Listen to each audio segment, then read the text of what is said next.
everyone. Welcome to the Pioneer Award Q&A webinar. We're really glad that you could join us. If you have any questions that come into mind that you weren't able to submit ahead of time to our email address, then please go ahead and use the chat box to ask your questions. But please note that we will not be answering scientific inquiries such as, this is my grand idea, is this appropriate?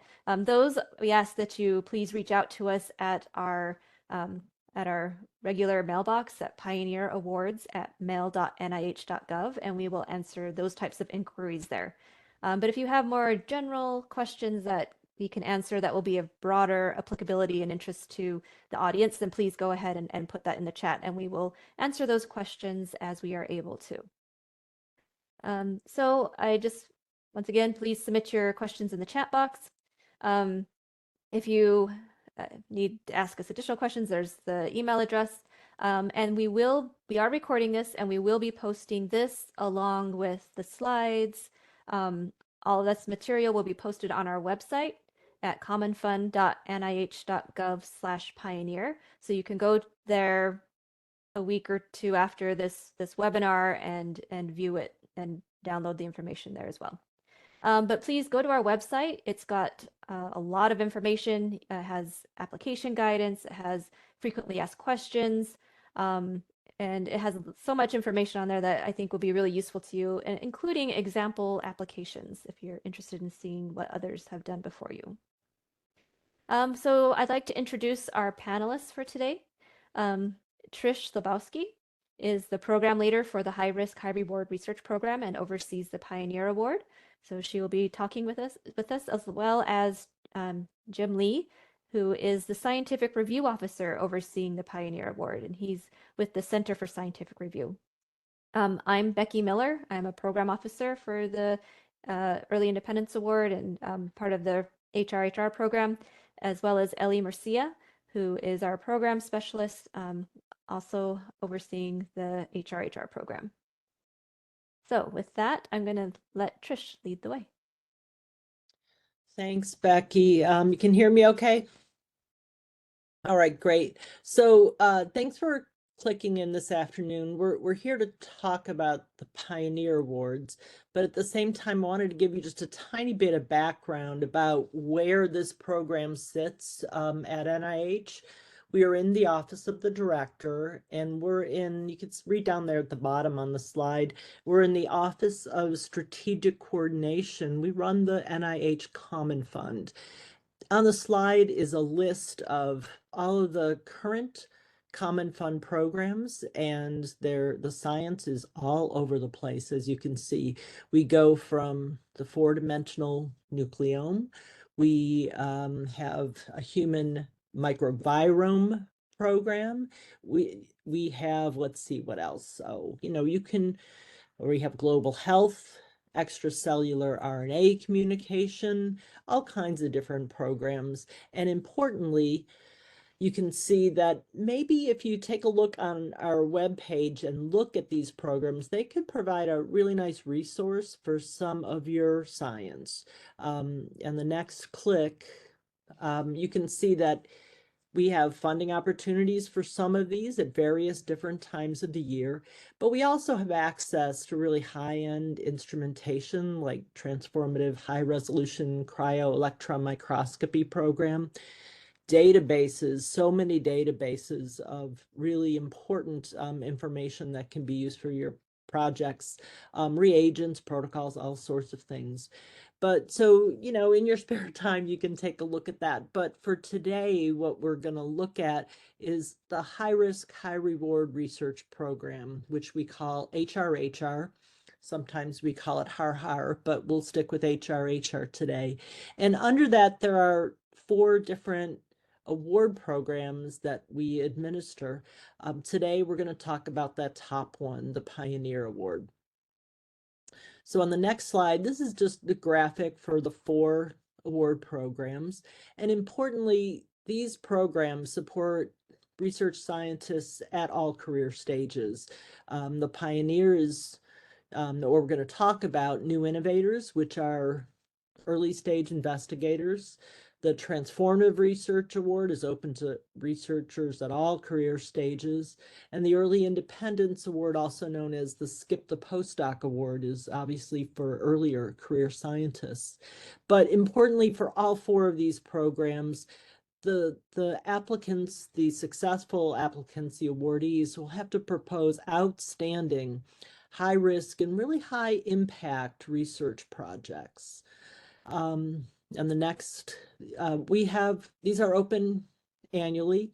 Every year we have a new funding opportunity that is published, and you can get these through the NIH guide table of contents, but it comes out every year, a new one. They have to be high risk and high impact ideas. High impact, if your proposal is successful, how's it going to change the scientific world that you're working in and maybe beyond? It's really important that you articulate the impact. The next slide. We don't require any preliminary data. We don't require a detailed experimental plan. However, you are going to be reviewed by colleagues, by peers, and sometimes they like to see a little bit of preliminary data. And what I think really has to be clear is that you know exactly what you're going to do. Even if the details are not there for the experimental plan, the reviewers have to understand that you know what you're going to do, how you're going to get around roadblocks and problems, and what you're going to produce at the end of the project if it's successful. On the next slide, any topic of science that's relevant to the NIH mission is welcome. Then this means any science. So we're not restricted by a mission of a specific disease or organ system or anything like that. You can apply with behavioral, social sciences, biomedical research, applied sciences, formal sciences, and basic translational or even clinical research. All of those are welcome, and they'll be competing amongst them. So we also encourage applications from PIs, from investigators with diverse backgrounds, and from the full spectrum of eligible institutions across the US. So you can read in the funding opportunity what that means to be an eligible institution. But yes, we want everyone to apply, even if you're not at a research intensive institution. So this slide is a list of all the members of our NIH HR working group. These individuals represent every single institute and center at the NIH. And that's important for you to think about, because I mentioned that we're interested in all types of science, and this sort of represents that. So we have folks, literally every single institute, from digestive health disease, from immunology, musculoskeletal, eye institute. I'm just kind of going down the list there, but you can see that we really embrace all the science that you can possibly think of that's relevant to the NIH mission. So on the next slide, now to be a little bit more specific about the Pioneer Award, you can see we've bulleted it out here on the slide. It's designed to support individual scientists, not a team, but an individual scientist that has an outstanding record of creativity. They have to be proposing pioneer approaches to really big challenges in biomedical and or behavioral research. This was the first of the HRHR programs. It started back in 2004. You can look on our website and you can see the bios of all the previous awardees if you'd like. Again, it's a single PI application. This is not for a team of scientists, and that's a big part of the review criteria. This has to, and it's open to any career stage. So yes, you could apply as an ESI or as a more senior scientist. That's open. One of the critical criteria is that there has to be a new research direction for the PI. It cannot be a continuation of what you've been doing previously in your research career. There has to be a pivot, and that's one of the review criteria. You need 3 letters of reference, and this is different than a letter of support from a collaborator. That's not what this is. It's a letter of reference from established scientists in the field. You have to commit a major portion of your effort to this award if you get it, and you have to state that you will do that. So it has to be at least 51% for the first 3 years. It tapers down after that. The budgets are fixed. There's 700,000 per year for 5 years in direct costs. Institutional indirect costs are added on top of that. So the next slide, just to give you an idea of comparing this DP1 or Pioneer Award to an R01, what's the difference? Well, there are a lot of differences, right? Technically, there's no specific aims page, so don't use that part of the application. All of these instructions are clearly spelled out in the funding opportunity, but this is just a summary here. So don't use a specific aims page. The research strategy you do use, but instead of, for an R01, 12 pages that have all the details of the experimental plan, all the preliminary data, this is different. This is a shorter 3 to 5 page essay. It's an essay. It's not a detailed experimental plan. You do put in the PI bio sketch, but only for the PI, not for any other personnel that might be associated with the award. You do not need to include a bibliography. However, you can include essential references. They have to fit in that essay, the 3 to 5 page essay. So you're not going to have 3 to 5 pages of references because it has to fit in that small space. The budget, for an R01, especially if you're going over the modular 250K a year, you need a lot of details. For the DP1, we do not accept a detailed budget. You indicate only that it's 3.5 million over the 5 years, and that's all. So letters of support, and that means a letter like from a collaborator that says, yes, I will help you with this technique, or, yes, you can use my fancy dancy microscope, whatever. You're encouraged to have those for an R01 to really let the reviewers know what the environment is and the help that you need and are going to have. That's not allowed for a DP1. You cannot put in that you're going to collaborate with X, Y, and Z with a letter of support. You can talk about collaborations in the essay, but no letters of support. Again, the research effort for an R01, it's highly variable. For this Pioneer, you need at least 51% for the first 3 years. And again, it tapers down after that. While you don't get letters of support, you are required to have letters of reference. So for an R1, that's not something that's part of the application. But for the DP1, you need these detailed letters of reference, and they're an important part of the reviews that the reviewers will carry out. On the next slide, so in general, unless we say differently in the funding opportunity document, you should follow normal NIH instructions that are in that SF424 application guide.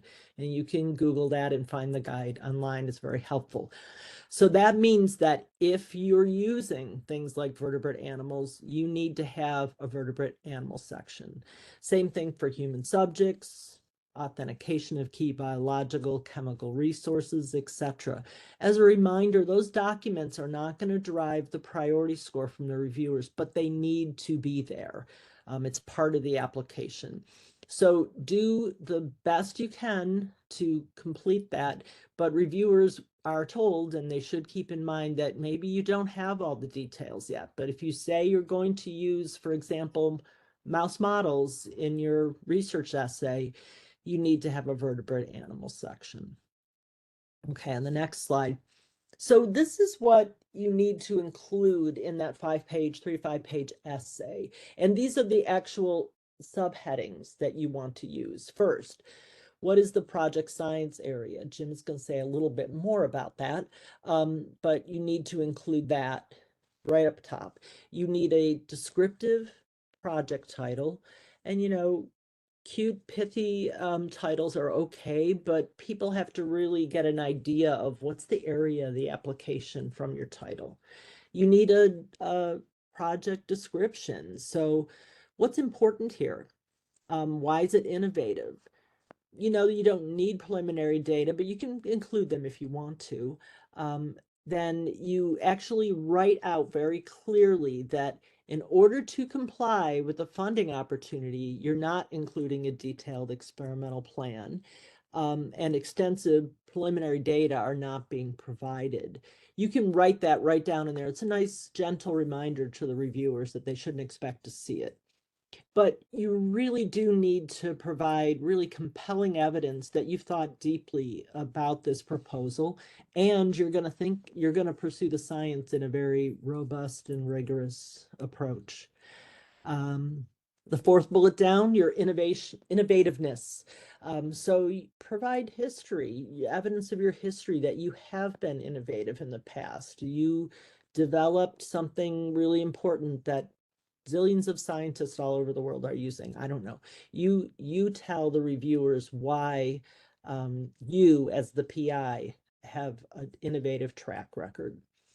Change in research direction. You need to justify how this is different. If you've been working in a single area for your entire career, and it looks like this application is in exactly the same area, that's not going to go over too well. So you really need to explain why it's different. Maybe it's new technology, maybe it's a new question. I don't know. You have to make that compelling argument to the reviewers. Explain why this is suitable for the Pioneer Award. Why is it high risk, high reward rather than an R01? And do not use the rationale that I don't have a lot of data on this for why it shouldn't be an R01, because that's not a good rationale. Explain why it's high risk and why it's exceptionally high reward. If this works, what's going to be the end result, and how is that going to be important to the research community? You need to state your research effort, that you'll commit at least 51% toward the project. And then again, it tapers off in years 4 and 5. And then finally, the bibliography or citations of papers, it's not required, but if there are critical citations, it would be a good idea to include them. You can have them in whatever format you need, as long as there's a unique identifier in there. Like, you don't want it to say Miller et al. 2020, because there's probably a lot of those if you search through PubMed. So include some sort of the unique, maybe the PubMed ID or some unique identifier. So some things to think about for your essay. So remember that the reviewers that you get, and Jim's going to talk more about this, might not be closely associated with your area of science. So you need to write it for that audience. You can write it for the subject matter experts, but also for the reviewers that might not be subject matter experts. It has to be approachable that way. Maybe it's usually a good idea to start with just a picture of the landscape of the field, and maybe current state of the arts, boundary challenges. So put your proposal in context with the rest of the field, and why what you're going to propose to do is so important, that it's new, different, innovative, and hopefully if it's successful, it's going to be really have a lot of impact in the community. Be careful with jargon. Remember, you need to make it appreciated for reviewers that are not subject matter experts. So a jargon-heavy document is not usually a really good idea. So ease the reader into the jargon. Again, remember, we don't require any preliminary data or an experimental plan, but those reviewers need to know that you know what you're talking about. You've thought hard about it. You have a plan. You've identified what the areas are that are risky. And I would suggest, discuss the alternative approaches. If this plan doesn't work, we're going to do it this way, so that they know you've really thought hard about it. I think it's also really important to include what the end results would be. What would the deliverables be in that 5-year award period? And finally, you need to convince the reviewer that you're going to perform robust and rigorous science. You'll validate any new approaches that you come up with. think about estimates of subjects if you're using that. Make sure if you're using animal models or cell lines or humans, that sex as a biological variable is included. That's very important as an NIH policy. So think about and include those things as well. On the next slide, there's a new NIH-wide requirement for data management and sharing plans. This is brand new. This is required for all applications, R01s, DP1s, doesn't matter, it's required. So again, it's spelled out here. I think we direct you mostly to the broader NIH website for this. It's sharing.nih.gov for examples and more details. But basically, in the other plan section, you need to attach this DMSP, Data Management Sharing Plan. 2 pages, not long. You need to talk about what type of data you're producing, any tools or software or code that you're going to be producing, data standards, data preservation, access, and timelines. When would you produce these data? Access, how it's going to be distributed, where you're going to put it, how people can use it or reuse it.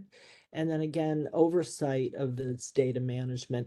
You can include costs for this, and it goes in section F of other direct costs. You need to justify it in the budget justification form in section L. So think about this. If you have a data heavy program, think about the budgeting of it. It might be important to include that.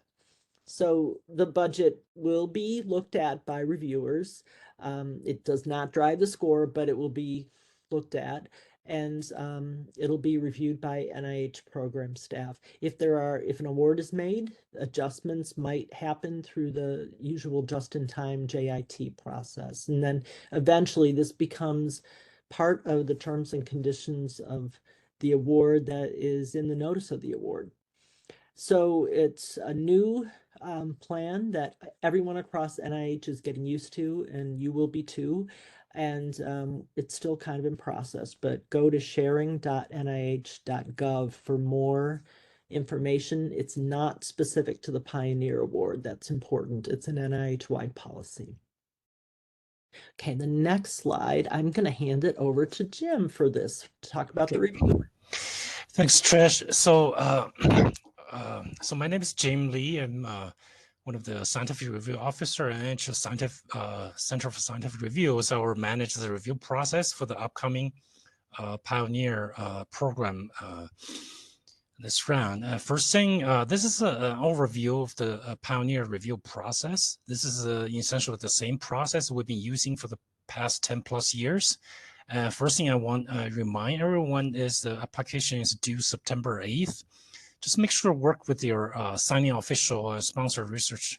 Just make sure you submit on time because once it's late, there's not much we can do once it's late. So anyway, so the review is going through basically 2 main phases. In the phase 1, you start with the male reviewer. We think it's probably going to start with the late September, early October until early January. And then once the male review is complete, and move on to the interview panel review. That is, the panel reviewer will use the input from the 3 male reviewer and through a process where they will select approximately 25 finalists to the final interview and Q&A session, probably in either late March or early April. Okay, and so next slide. So this is, I guess, Trish a little too early about you declare a broad scientific area of your Pioneer research project, right? In one of those 9 area. And also when male reviewers are recruited, and they are also declaring their expertise in one of this area, either primary and the secondary. So this will be used by the review to assign your application to the particular reviewer. And obviously you you are required to declare a primary area, and most people would declare a secondary area as well. And this is outlined in the RFA the publication. So next slide. So in the phase 1 mail reviewer, basically all Pioneer application will be reviewed in one special panel. So you don't, if you submit a cover letter, you do not have to request where it goes. It does not go to any standing panel, right? So mail reviewer in all those broadly nine scientific area topics will be recruited, and each application is assigned to 3 mail reviewer. And 2 of the mail reviewer generally have a primary expertise declared in their, sort of a scientific area, and 1 mail reviewer will have a secondary expertise in those declared scientific area. And the focus of the reviewer, I think Trish also relates to versus R1, is going to be more focused on the specific review criteria for the Pioneer program. That is a look at the, the significance of innovation broadly impact, right? And to look at the investigator track record for conducting highly innovative research as part of the track record. And is this a new research direction really based on a fundamentally new insight, not just simply a large extension of currently what is being funded in the PS lab, right? So next slide shows once the phase 1 mail review complete and move on to the phase 2 panel review. The panel reviewer, generally we have like anywhere from 12 to 16 panel members.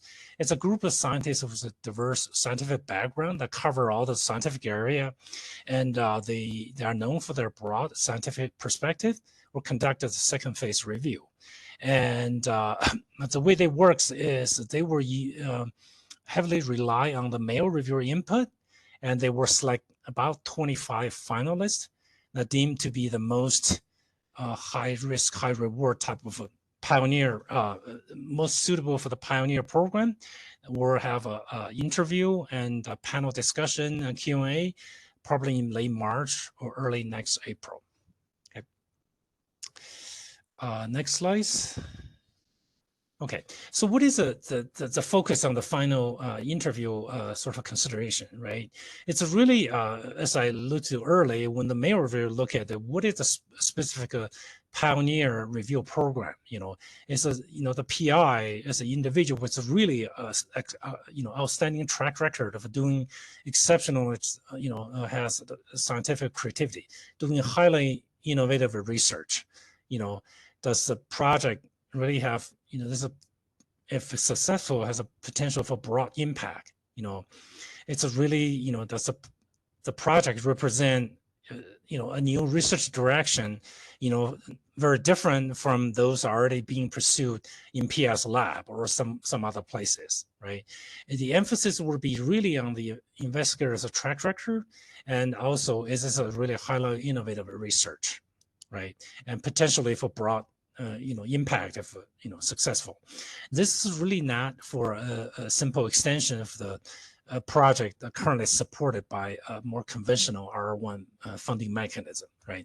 So one of the questions in the past is sometimes we ask by the applicant, they felt strongly they support high impact project application, but were not selected as a finalist. And a lot of times a part of the reason is those projects, at least by, from the perspective of the reviewer, is more conventional. It could be a high impact project in a regular study session, but if, during the consideration in the context of a Pioneer program, that may be viewed as a sort of a more logical, simple extension of a currently funded project. So I think that's a move on to the my last page. So as far from the review perspective, what's the difference, right? And when you do the regular R1 review, it's one phase. In the regular study session, the reviewer, the panel reviewer assign those application, then they will meet and discuss the application. Or in the Pioneer reviewer, it's a 2-phase of review. Start with the mail reviewer, and then once I complete that, it goes to the panel reviewer. It also involves the interview and a Q&A session and a final review discussion, right? As far as the expertise for the regular R1, you're assigned to one of those standing panels. Generally, there's a topic expert closely matched to your application. Where in the Pioneer review, even the main reviewer, it's matched broadly in those 9 areas. So it's not as closely matched as a regular R1 in that sense, right? And for the panel reviewer, they were not assigned according to any specific topic expertise. You know, as far as the review criteria in the regular R1, those are 5 standard criteria. In the Pioneer, you know, as I alluded to early, you know, it's really look for highly innovative type of research and look at the investigator's track record and also try to make a judgment whether this is a new research direction based on the fundamentally new insight. And in the regular R1, the focus tend to be on the approach and the feasibility, where in the Pioneer is focused on the investigator track record and innovation. So that's pretty much the highlight as far as the review. I don't know if there's okay, so that will be the last slides. I guess we'll follow up if you have any questions. All right. Yes, thank you. So now we're going to begin the Q&A section of the webinar. So I have questions that were submitted ahead of time to our award mailbox. However, if you have additional questions that you would like to ask at this time, feel free to put them into the chat box and we will try to get to them as best we can. So from the questions that we received earlier, I've broken these up into broad areas. So we'll try to keep to those topic areas. However, once again, we'll try to answer your questions as you have them. So for the first topic area, we'll talk about eligibility for the Pioneer Award. So Trish, can individuals at any career stage really apply? Yeah, that's a good question. Thanks, Becky. So in theory, yes, applicants from any career stage can apply for a Pioneer grant. However, what you really need to do is convince those reviewers, show them really concrete evidence that you have been innovative in your past science. And that might be a little bit tricky for example, a postdoc that maybe hasn't done any independent research. So I think you should think about that. You really need to convince those reviewers of your track record of innovation. And the other thing that's really important is that make sure that your institution knows that you're eligible to reply. So, for example, if you're a postdoc, it might not be the case that your university would support you having an independent research grant. So make sure that your institution is okay with it as well. If they allow you to apply, because remember, you don't apply, your institution does, right? If they allow you to apply, then we assume that you're an independent researcher, and that's important for the eligibility. All right, and similar, well, someone also asked if somebody with a master's can apply, or do you have to have a PhD or MD? Yeah, it's similar to the previous answer, is that you have to have an independent research position and your university has to say, yes, you can apply. That might be the case in your field with the master's degree, or it might not be. That's not a call that we would make. That would be if your institution lets you apply and they push the button that you're applying, then it's good for us. Now, remember, you're going to have to convince the reviewers, though, that you have this exceptional track record of innovation. All right, excellent, thank you. And there is a request to clarify what is meant by pioneering. What is pioneering? Yeah. So clearly that new research direction part, we call it a pivot, is really important. So it, again, as Jim said, and I think I said earlier, it can't be a logical extension of your previous work. It really has to be something where you're going off in a bit of a new direction. And that could be a conceptual difference. It could be, I don't know, model system, technical, whatever, but you have to convince the reviewers. So again, we want highly innovative and high risk efforts to really solve really important problems in biomedical research. So yeah, it can't be an obvious extension. That's the key, I think. Great. So looking at your website, there aren't many awards of behavioral and social sciences. Are behavioral and social sciences competitive, and is there a bias in the awarding rate? Yeah, so I can say that they're absolutely allowed, they're encouraged, they can be competitive. And when we analyze the awardee rate versus the application, there's really no difference. So we make awards in proportion to how many applications we get in that area.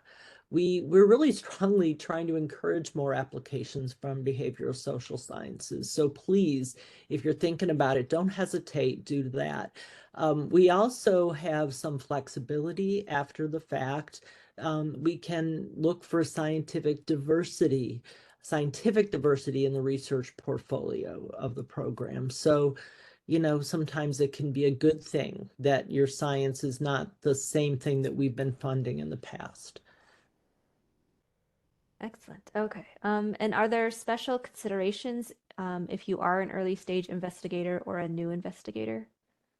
No, we don't have like an ESI, early stage investigator funding line for this. No, we have another program for early stage investigators, which is the DP2 or New Innovator Award. So you might look at that if that's who you are and where you think, you know, you might fit better. Great.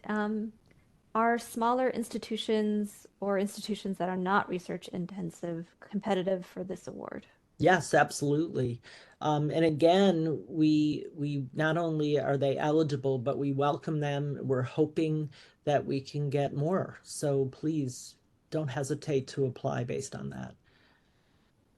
All right. And is the PI's current funding level considered when making the Pioneer Award? For instance, they're thinking of the NIGMS policies. Yeah, absolutely not. No. I mean, your track record of funding is going to be considered, but we don't have any caps or cutoffs, no. All right. And can previous Pioneer Award recipients apply again?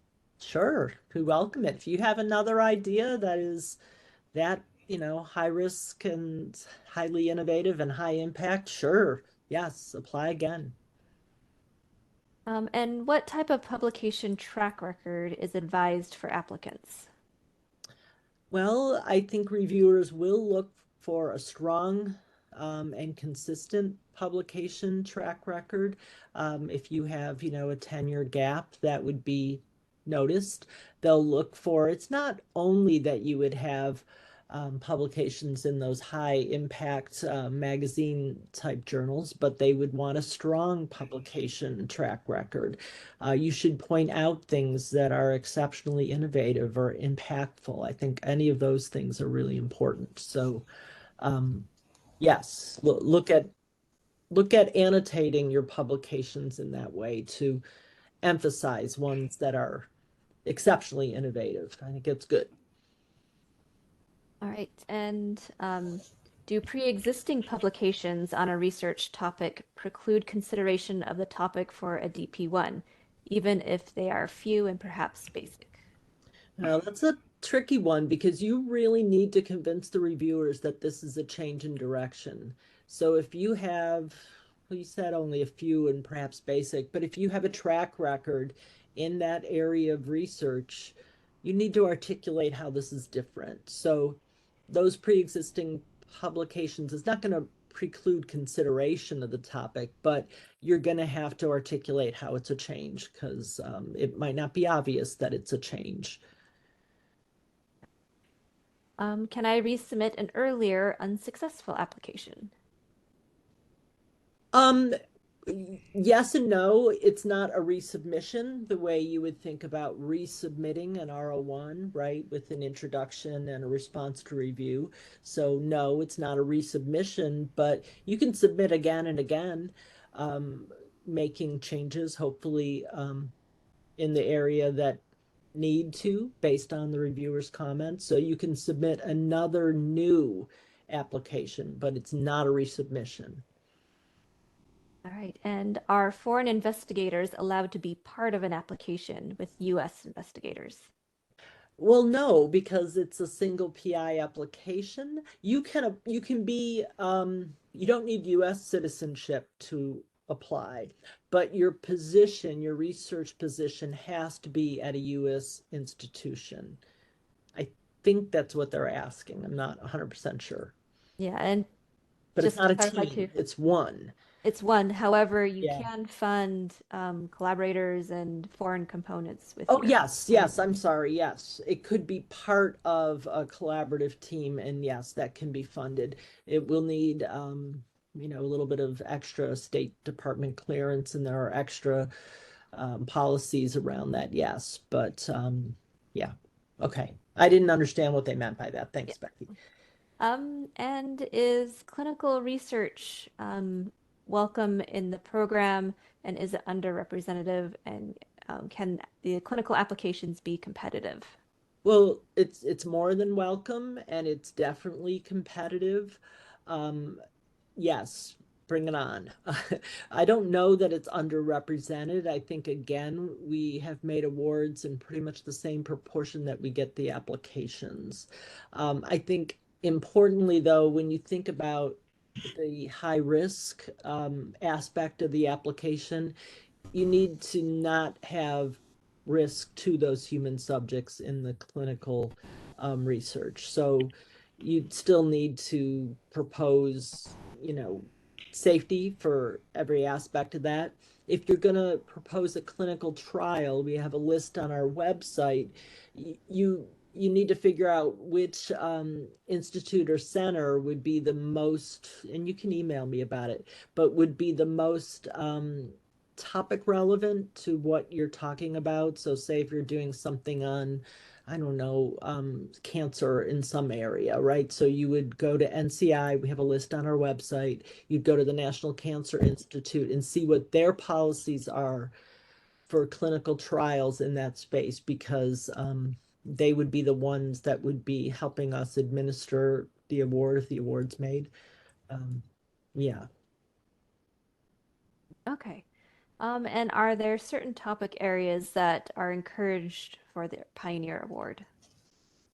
No, we're not really limited. We want any and all science in the NIH mission. I mentioned before behavioral social science. Don't hesitate, please. Yes, bring it on. But there's nothing that we don't want. We want it all. Okay, so those are the questions for eligibility, but once again, if people in the audience have questions, feel free to um, use the chat box to the panelists, and we will receive your questions and answer them as we are able to. Hey, Becky, I see some questions in I don't have time to go to it, but in going to the Pioneer email address as well. Oh, you see some in there? Yeah, because Oh, somebody said they couldn't type in the chat box. So anyway, oh, is it not allowing people? one person. So I Okay. can read that one. It's about, this is kind of eligibility. So this person said, my question's about compatibility with the R35 mechanism. They say they want to convert their R01 to an R35 within the next year. The ideal timeline would be for them to submit that R35 application in January. Would that be allowed? Oh, I see, because they both require a certain amount of effort. You couldn't hold both, but you could certainly have two applications under review as long as the science doesn't overlap. You could have them under review at the same time, but you can't hold them both because of the amount of effort that would need to be prescribed to each one. So I hope that I'm answering that question right. If not, maybe shoot a clarification in through the email. So yeah, they're saying that they can't type in the chat box. WebEx. Why? There's like absolutely no button up here that allows me to unlock anything. Yeah. I'm sorry, people. But yes, please email us and we'll try to monitor it as best we can through there. So maybe, Ellie, can you help us monitor that as well? There's only 2 more in there at Yes. the moment, Okay. but I was able to type, but yeah, I I'll wonder if it's I'll only check. I panelists. can do the next one because they're asking about reference letters, which isn't really eligibility, but it's part of the application that we're about to start, right? Is that okay, Becky? Sure. So this person asked for reference letters. If you propose something in a new field, do you need to provide a letter from someone in that field? But the problem is you don't know many people in that field yet. So I would say not necessarily. You want reference letters from people that you know you well, know your work well, and have known you probably for a long time. It doesn't necessarily have to be that you are asked that they're in that area of research, right? Um, so I don't think you need that. It's not a letter that will say, yes, so and so, I don't know, can use my really cool microscope. It's this person's track record shows this high level of innovation. Look at all these things they've done in the past. I've known them forever. They're constantly questioning paradigms and trying to challenge research and overcome barriers. So it's that sort of a reference letter, not necessarily, yes, they know how to do electrophysiology or whatever. I made that up. But so that's more what you're looking for with a reference letter. All right, thank you. Yes, so moving on to application and submission. Next question for Jim. Maybe if you could just go over this again. The question is asking about the purpose of designating the science areas and how to choose between them, and if NIH staff can help make that decision. Yeah, so primarily from the review perspective, right, you declare one of those 9 scientific area, and when we recruit the male reviewer, they were also declaring one of those areas, so that work can match the expertise by those male reviewer to your application. And if you wanted to get a general idea, I mean, I assume if you want to submit application, you should roughly know what area of the topic that is, right? But if you have any questions, I guess before the submission, you probably should shoot an email to Trish and have a conversation. Yeah, so we're not actually allowed to give you advice about which area of science Oh, okay. is, but I would highly recommend, you know what the area of the science is, right, that you're doing. But I think importantly, the only time we use that is for Jim and his team to choose reviewers. It's not to make funding decisions or anything like that. So I think it's important to know what we use that for. And NIH staff, we do look through your application. If we, we can also make assessments as we're looking for reviewers and see if it's a good fit too, at least for, yes. So you do have somebody looking through the applications as well, for that. All right. Another question, I guess for Jim, and then the second part will be for Trish. How many applications are typically received in the different science areas? And then for Trish, what is the success rate for those areas? I guess it's varies a little bit each year, but I don't know if we disclose the number of applications in each area, but Yeah, no, we generally we don't. don't. We do not, but we do. But all those in 9 area will receive applications. Yeah, I that's guess. important, Jim. Yeah. Yeah, we definitely receive area applications in all of the scientific areas. We can't tell you because it's an RFA how many we get, but we can tell you that the success rate, at least over the last 5 years, it's rough. It's 4.5% success rate. So, you know, you guys know how to do math. You can go and look at how many awards we make and figure it out. So, but it's highly competitive. Yeah. All right. All right. Next question. The focus of the DP1 is on the investigator, but high risk, high reward research might require collaboration across disciplines. What is the expected way for investigators to demonstrate access to cross-disciplinary expertise to conduct rigorous research in the essay? Yeah, that's a good question. As I mentioned before, you cannot get a letter of support for your collaborators. So you just really need to talk about it in the essays. They should provide some sort of complementary expertise, discuss why you need them and what they're bringing to the project. But it very importantly, it has to be clear that you're the one who's driving this project. You're setting the scientific agenda and it's being driven by you, not by the collaborators. So while we love team science, this is not an instance of team science. It's not going to hurt you to have collaborators, but you're not going to be able to lean on them for a description of, you know, their equipment and what they can do and their biosketch and all that. You're just going to have to say, I've not done this technique before, therefore I'm collaborating with this individual, and maybe state who they are, a little bit about what they bring that's complementary to what you do. And I would also advise, you know, mentioning how often you talk to them, or maybe you've published with them in the past. That goes a long way. So you have to just describe it in that essay.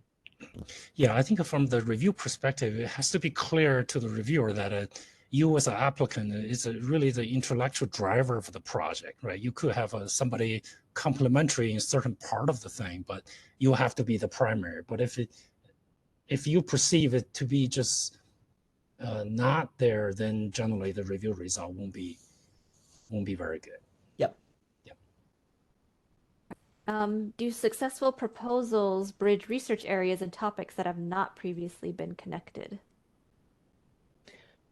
Sometimes, yes. I mean, that's sort of a conceptual innovation that could be really important. I guess it depends on, you know, what the areas are and how you're connecting them, but that could definitely be an interesting way to show your innovation. Yes.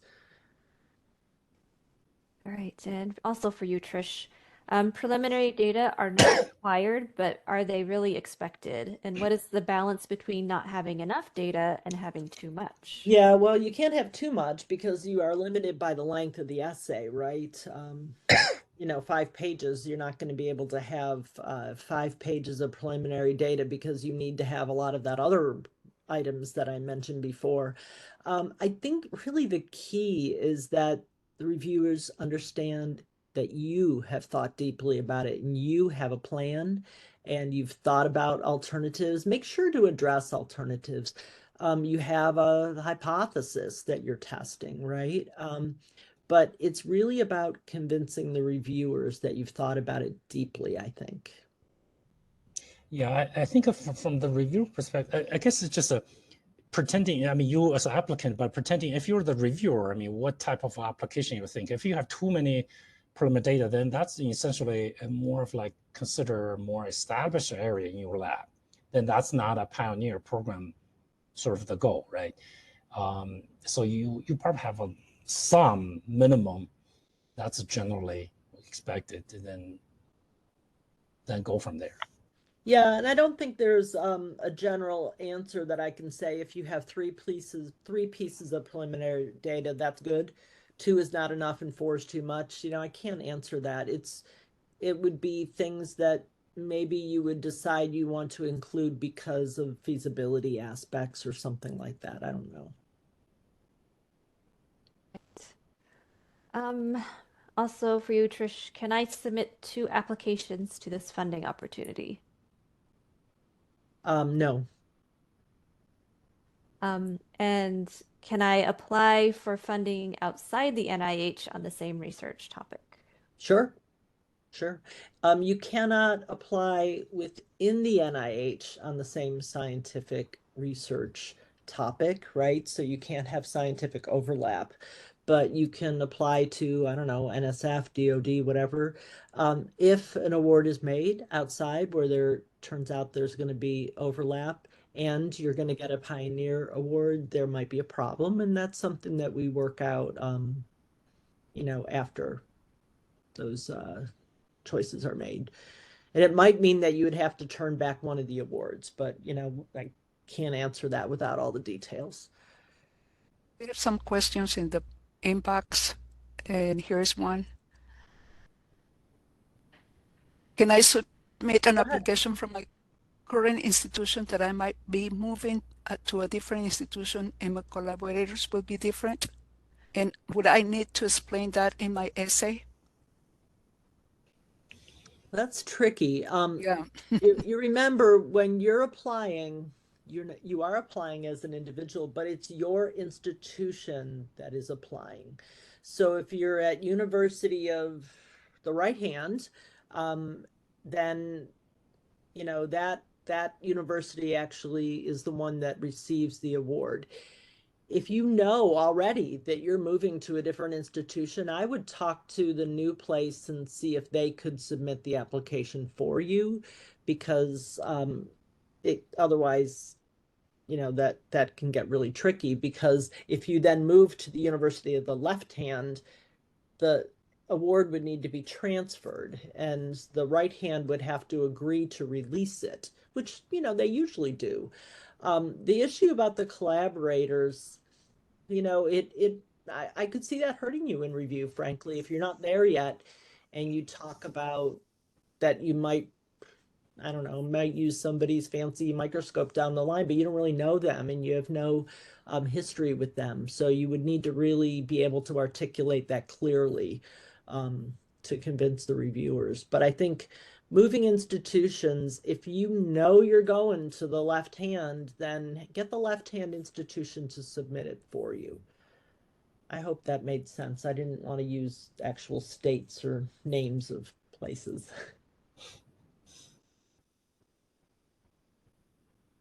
All right, great. Another question, Trish, how often do people apply before actually receiving the DP1?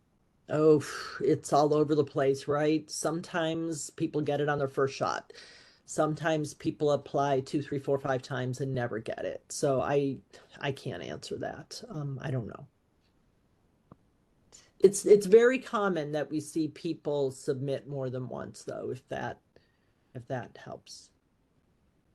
Right. And Jim, how have past award recipients demonstrated a track record of innovativeness? Well, I guess I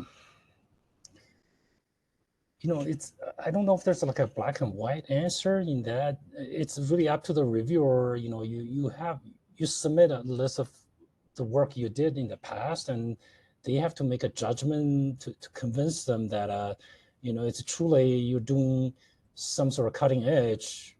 You have a track record, right? You're not simply doing when you started your independent career, you're working on an area where many people working on it. You're just doing incremental improvement. Then that's generally doesn't reflect well. So it's a really a history, the work the applicant, the PI was doing, and what's a publication record, and then go from there. I don't know, Trish, do you have anything to add? I mean, it's a Yeah, I think what you said is true, Jim. I think, you have the space in your bio sketch to kind of annotate, and you can talk about this paper that we published in the journal of blah, blah, blah. This is why it's innovative. And these are the people that have used that technique. Maybe, I don't know, you could do it that way. You can do relative citation index. I don't know. There's all kinds of metrics to show that the work has catalyzed more work down the road. Yeah. All right. Becky, do you want me to read some of the ones in the inbox, or are you going to transfer to those once you're done with the list that you made from previous? How do you want to do this? I'm looking at the mailbox right now. Okay. So some of them we'll be answering later on as we get to Okay. some of the other sections. Yeah, I know you spent a lot of time characterizing them, so yeah. Yeah, okay, good. They're coming. Thank Yep. you for those questions. Yeah, thank you. Keep them coming. Don't hesitate. I don't know why we don't have a chat box. Don't either, because anyway. All right, here's a question. I recognize that the Pioneer Award proposal should be something that does not fit the normal R01 structure. However, would it be allowed to submit an R01 proposal that incorporated elements of what you planned in your Pioneer Award proposal? For instance, with scientific overlap between the two proposals, while the Pioneer Award proposal is under review. Nope. Oh, no. You cannot have two applications under review at the same time with the same science in them that overlap scientifically. If they're on two separate projects, fine, no problem. But no, if we, I don't know, CSR, you guys detect this with your magic robots of AI sort of stuff, and they point them out that this looks like overlap. They send the applications to program staff, and then we usually make the call. And if they're overlapping, you're going to have to withdraw one of them. Won't be reviewed. And another part of that question, at what point would you be allowed to submit an R01 with some scientific overlap? After review is completed of the other one. So once you receive your summary statement, then Yes, you are yes. allowed to submit that idea to another funding opportunity. Yeah, that's a standard policy. Yes. Yeah. And you don't have to save it for another DP1 if you decide not to. You can, you can take it and rework it into an R01. Yes, and then kind of the last part of this, I ask because you could imagine the Pioneer Award timeline getting in the way of one's ability to move forward with parts of work through other funding mechanisms. Yeah, I mean, I think we like to think that because these projects that you're writing about are in a separate, different category, high risk, high reward, that they would not be suitable for an R01. It would not be your R01 project in your lab, that it would be really unique and different. This is your, blue sky idea that would not fare well as an R01, not just because you don't have the preliminary data, but because it's high risk. So you're right, our timeline is long, but you can see that our review process is it's very complicated and it takes a long time. So yeah, it does take a while. Sorry about that, but we like to think that these are pretty distinct areas in R01 versus the DP1, so that the same application would not be used to compete for both. I don't know if that makes sense, but yeah. Yeah, I guess if you have a pending pioneer, but over the next few months, you generate some preliminary data, essentially, maybe you feel or there's an additional publication from other lab, all of a sudden that become a more of a appropriate for R01. I guess in that less point, risky. Yeah. Yeah. So at that point, you can decide to withdraw your pioneer and just go with a regular R01. That's definitely an option for you. Yeah. That's a good point. Yeah, you can withdraw it before it's reviewed. If somebody published your really cool idea, it's the cover of Nature or something, you can withdraw it. Yeah. All right, and this is a variation of something we've discussed already, but is it permissible to have multiple proposals simultaneously under review in different HRHR programs, for instance, Pioneer, New Innovator, etc.? Or are we limited to submitting only one proposal at a time? You can have multiple as long as you are eligible. You meet the requirement for the individual program. But it has to be a different project. Yeah. You can't Different be the same. science, Yeah, yes. different science. Yeah. Yes. Okay. All right, I think those are the ones for this section. I think, and given our time, let's move on quickly to budget. So quick question, Trish, what can I use the Pioneer funds for? You can use them for anything you want. You can use them for collaborators. Again, they could be foreign if you want. Co-investigators, consultants, students, postdocs. You can use them for supplies, equipment, subcontracts, anything that's allowable per NIH policy, you can use. If you do use them for equipment, there'll be adjustments for the indirects, but you can use them. If you have a subcontract, the way that works with indirect, so both the direct and indirect costs for a subcontract are actually within your direct costs. But again, that's the sort of thing that would be worked out in the just-in-time phase if your application is selected for an award. Okay. And here's a very astute question, Trish. Uh-oh. You mentioned the budget in the early slides and stated, something that came across as just put $3.5 million in the box, but then mentioned line items for the data management and sharing plan being reviewed. Could you please clarify the budget expectations? Well, the total is 3.5 million over 5 years. If you need to use some of that for the data management sharing plan, you can put that in the subject line. I forget which number it was now. The budget line where it belongs. So it's just an indication that the money would be used for that. I don't believe you would get extra. Am I wrong, Becky? I think no. No, no No, extra. no, Yeah. no, it's within the envelope. Right. Does that make sense? I hope that makes sense because the person can't nod their head. I'm sorry. Yes, you can feel free to email us back if you have Yes. questions on that. And we're learning a lot about this too. So. Yeah, that's data sharing stuff is brand new. So everyone will make mistakes, but we'll get through it. All right. Here's a question that kind of has to do with budgets.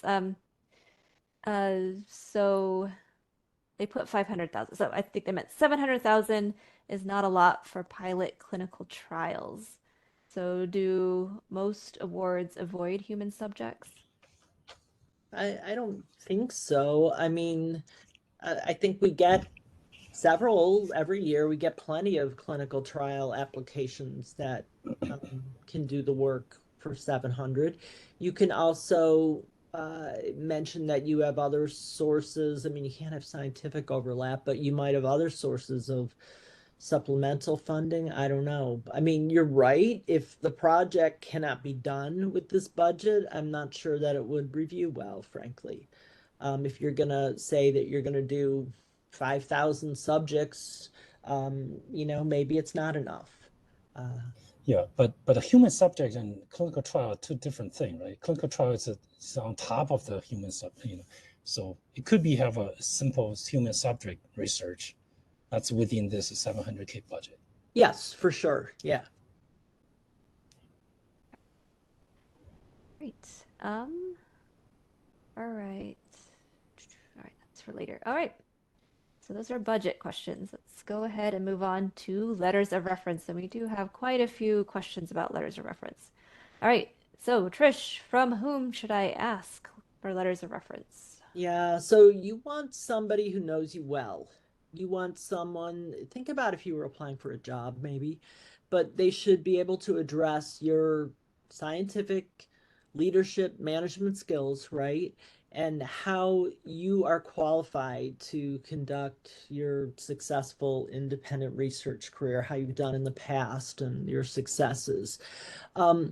So it's not always the best idea to simply pick somebody from your institution, like your chair or your dean. That's not always the best idea. Sometimes it might be good if you're in cell biology to get the chair of cell biology somewhere else who knows you well, right? You don't want the appearance maybe of conflict in that way, but I think most importantly, it's someone that's known you for a while and can really address your abilities to lead research. And I don't know how much you're going to share with them about your research project in the DP1. I would suggest you do, but that's kind of up to you. But they can address specifics about your progress and your innovation and your successes in the past. All right, and you hit on this a bit, but can a referee be from the same institution as the PI? Well, they can be, but it's not always the best idea because you don't want any appearance of conflict, right? If it's your departmental chair, they benefit from you getting a grant. So, you just might think about whether or not you have another person that would write for you, right? And it certainly wouldn't be somebody that would be directly involved in the project, like a collaborator. That would be, I think, a very bad idea. All right, and can a referee be from a foreign institution? Sure. Great. And we had some other questions. Um, so do reviewers want to see reference letters from people outside the institution as well as inside? That is a diverse, multi-institutional set of references. Yeah, I think that's always a good idea. It would be odd, I think, if I'm at University of the Right Hand to have all of my reference letters to be from that university. That would be odd. You want folks that can really span the field, that can address your research career, not just the last couple of years when you've been in that institution, but also maybe before that, or if you were somewhere else, and also that can put it in perspective of the scientific field. And I'm not saying that all of them at your university could not, but I think you want to avoid the perception of bias. So I would spread them out. More diversity, the better. Right. And another question, can I ask my PhD or postdoc advisor to write a letter of reference? You can ask anybody. You can ask me, although I don't think I can write one. Um, you can ask them, but you'd have to really think about whether they're the right person um, and would they benefit from you getting that award? So maybe. Um, I think that's too individual to say in general that I would say don't use your mentor, but maybe you would. Yeah, I don't know. All right, another question for reference letters. If you propose something in a new field, do you need to provide a letter from someone in that field? You don't know many people in that field yet. Right. It depends. I mean, if that person knows you well, but if they don't know you well, then no, right? So if it's a new field and you don't know anybody, my guess is that no, you wouldn't have a letter of reference from any of those people that you don't know. Because if you ask someone that doesn't know you well, you're going to get a blah letter of reference, and that's a real waste. You can only have 3. You can't have 4. You have to have 3. You can't have 2 or you're not responsive, right? So pick them very carefully and don't have somebody that will end up being kind of like, a B plus. That's not what you want. All right. Another question.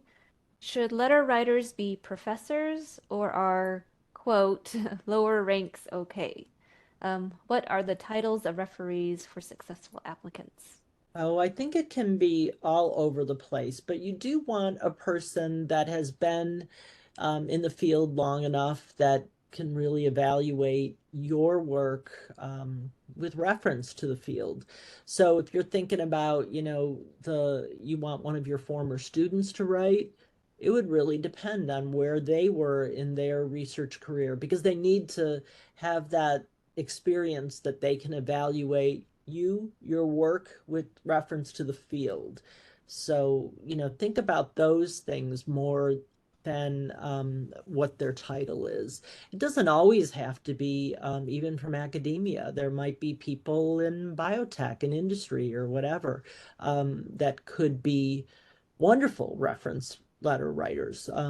So I don't think that we have any one title for a reference letter writer, if that makes sense. All right, great. All right.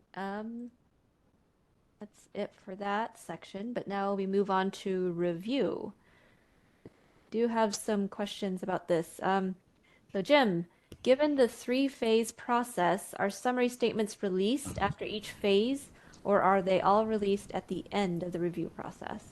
The summary statement will be released at the end because of we cannot release interim result because everything can change even up to the last minute. So once we close the meeting, then that's the end of the meeting. Then we can release a summary statement. Excellent. And do the scores from phase 1 count towards the overall priority score at the end of phase 2, the interview phase? Or is the priority score determined entirely by phase 2 interviews? Right. So the phase 1 mail review score will help the panel reviewer to select the finalist. But at the end of the day, it's the panel's score determining your priority score. And how does the interview panel use the comments from the phase 1 reviewers to select candidates for to interview, particularly since the 3 reviewers may give very divergent scores? Right. So they will have input from the mail reviewer, right? And then they have their own reviewer input. We'll also have some sort of a discussion from a fellow panel member. And collectively, they will rank the application somehow, right? That way, then we're select approximately 25, 30 application for the final interview. Then after the final interview, based on the presentation, their Q&A, and how they answer the question, the reviewer might have some doubt about certain things, but if that explained well, generally, then that reflect well on the final score. But if the explanation was not convincing, then generally that's not, that could come up with a different result. So. Okay. What should my talk focus on during the interview, the project or my qualifications? I think it's probably a little bit of both. And also an important is sometimes the reviewer might have some questions. Maybe, for example, if your application write very clearly, the interview panel might have a pretty good idea, what project you want to do and what's your qualification. But they have because it's only 6 pages, right? They have certain things they want a clarification. So in that particular case, maybe the way you explain things might be more critical. So it's really, depends on the application. And the interview panel will, I guess before the interview will say something and go from there. All right. It's a challenge to maintain a publication record at a small institute. How do we explain this when reviewers are asked to look for those with exceptional track records of publications? Yeah, so the review panel are instructed, they look at the application, regardless the size of the institution. That's not what they're looking for. Really, to really look at particular track record of this PI, whether you're from smaller institution or you're from bigger institution. What's your track record doing, highly innovative research? So that's the primary driving consideration, so to speak. And will interviews be in person or virtual? I think we decided it's going to be a virtual interview because it's just a lot of logistic to do with the in-person, flying so many people in and so on and so forth. So we just decided that with all the virtual technology we had in the past two years, I think we're pretty good at that. And I think the plan is to do a virtual interview for the upcoming Pioneer Review. We just won't use WebEx. All right. If you could summarize your best advice for an applicant, what would it be?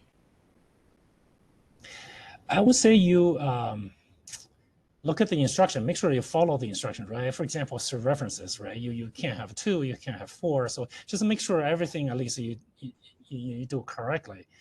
And you look at the past funding project of the Pioneer. There's like more than 10 years history there. So give you some idea, what type of project that perceived to be well. And then once you have a draft together. I would say the best thing is maybe talk to some of your colleagues, not necessarily in the field, and let them maybe give you some sort of feedback, whether because one of the reviewer who is going to review your application is going to be somebody have a general knowledge of your thing, but might not be directly in your area. So get some feedback from those type of a colleague, and maybe they can say, is this really a new research direction? Is it your track record? Ask them to give you a very candid feedback. Maybe that's probably the best thing to do, because a lot of times what we see is most applicants think they were submitting high impact application. They all think they're doing fantastic job, but it's better to get some sort of feedback from your colleague who, your peers basically. Try to see if that's the case that fit the goal of the Pioneer program. Excellent. Okay. Trish, you have anything to add from that perspective? No, I think that's all good advice, especially, reaching out to those colleagues that are not directly related to your area, your science, so that make sure that when you've written it, that an outside scientific audience, they can really appreciate what the innovation is and what the impact will be. I think that's really a good idea. All right. Another one about review. What if you publish some results in the proposal during the review process?